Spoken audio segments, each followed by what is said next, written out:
Anesthesiologists, what was something you won't forget hearing from someone that was under? My husband had knee surgery, and when he woke up from anesthesia, he looked at the nurse with the intensity of someone placing a life or death order and said, "I need chocolate milk, right now." She smiled and brought him a small carton. He grabbed it with both hands, chugged it like he'd been stranded in a desert for weeks, then slammed the empty carton down and immediately said, "More chocolate milk, this is urgent." She brought another. He downed it even faster, chocolate milk dribbling down his chin, then looked at her with wild eyes and said, "Keep them coming. I can feel my strength returning." After downing 6 cartons in 15 minutes, he leaned back with the satisfied grin of a man who just conquered Everest and announced, "Perfect. Now I'm ready to run a marathon and bench press a truck." My mother-in-law, who I barely knew at this point and who had been quietly knitting in the corner, looked up with concern. He turned to her with the wisdom of a chocolate milk sage and replied, "Ma, this is medicinal chocolate milk. The doctor probably prescribed it." He patted his stomach and declared, "I can feel it healing my knee from the inside." That's when his face suddenly changed. The confident chocolate milk champion expression melted into pure panic as he grabbed his stomach and said, "Wait, something's happening. My stomach feels like it's hosting a chocolate milk rave." Before the nurse could ask what was wrong, he gripped the bed rail so hard his knuckles went white and his face turned the color of old cheese. "Oh no," he whispered,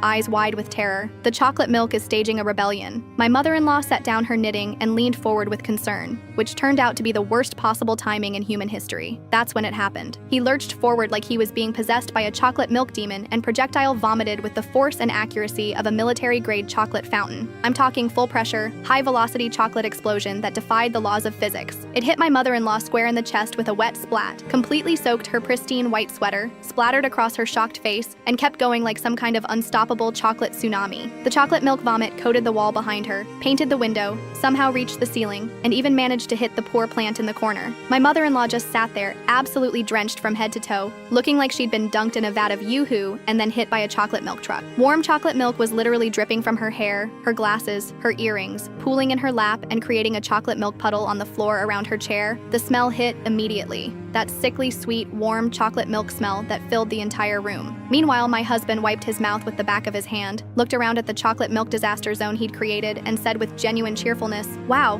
I feel absolutely incredible now, like a new man." He then noticed my mother-in-law's chocolate milk-soaked state and added helpfully, "Ma, you've got a little something on your, well, everywhere." My mother-in-law tried to speak but only managed to make a small gurgling sound as chocolate milk dripped from her chin. The nurse stood frozen, holding towels, staring at what looked like the aftermath of a chocolate milk explosion in a dairy factory. "Should I get more chocolate milk?" my husband asked innocently. The nurse quickly said, "Let's maybe try water next time." He then laid back down and immediately fell asleep like nothing had happened, snoring peacefully while the rest of us dealt with the chocolate milk crime scene. It took 4 nurses and about 20 towels to clean up the chocolate milk carnage. When he woke up 3 hours later, he had zero memory of his chocolate milk binge. I still can't drink chocolate milk without picturing her sitting there, completely soaked and speechless.